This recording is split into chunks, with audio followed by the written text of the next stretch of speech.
Ond ni'n gallu gweld bod y ceffyl yma yn browd iawn. Ni'n gweld yn sefyll i fyny yn reit browd. Yn bersonol, ni'n gallu gweld bod y ceffyl yma yn mynd fod yn farch rhyw ddydd. Wir. Byddwn ni'n gweud hynny, ie. Mae'r olwg yn... Mae yna rhyw olwg reit dda. Yn glir. Ti'n gweld bod y gwres yn cael effaith arno y clusten nôl, ddim yn hollol hapus o bosib, ond mae yn reit gynnes allan ar hyn o bryd. Mae'r chwys yn dod trwy'r got. Yn ail ar hyn o bryd, 9-7-2, Ian Manning, Dyffryn Cohen, Victor.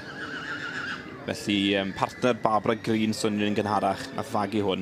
Mi nath y ceffyl yma ennill fel Ebol llynedd yn sioe ebolion ryngwladol o fewn Cymru. A mae rhaid cofio un o sawl sioe yw'r sioe yma i nifer o'r cyffylau hefyd yn dyfe?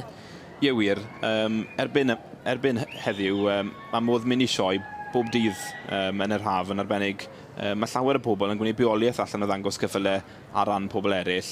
Ond blynyddoedd yn ôl, sioe frenhinol, mi fydde gyda chi Glynysg, North Leach a sioe Mer Llambed. Rheini oedd y prif sioe, ond erbyn heddi, mae pethau wedi newid cryn dipyn. A mae Horse of the Year, sioe ceffyl y flwyddyn, wedi dod o bosib yn fwy o pinnacle na'r sioe yma i lawer. Ond i llawer o'r Cymru a llawer pobl sydd ar brydiau Cymreig, hon ydy'r sioe.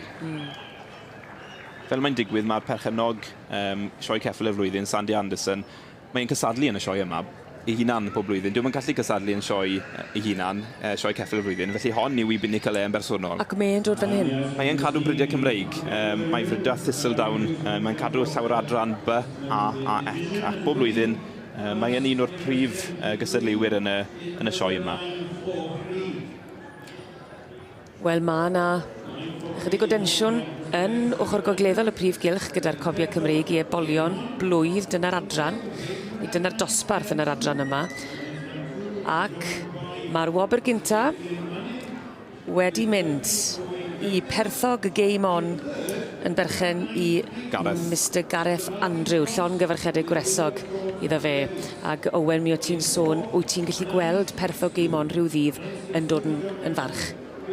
Byddwn ni'n bersonol yn dweud hynny. Mae fame wedi bod yn bencampwr ifanc yma yn y gorffennol.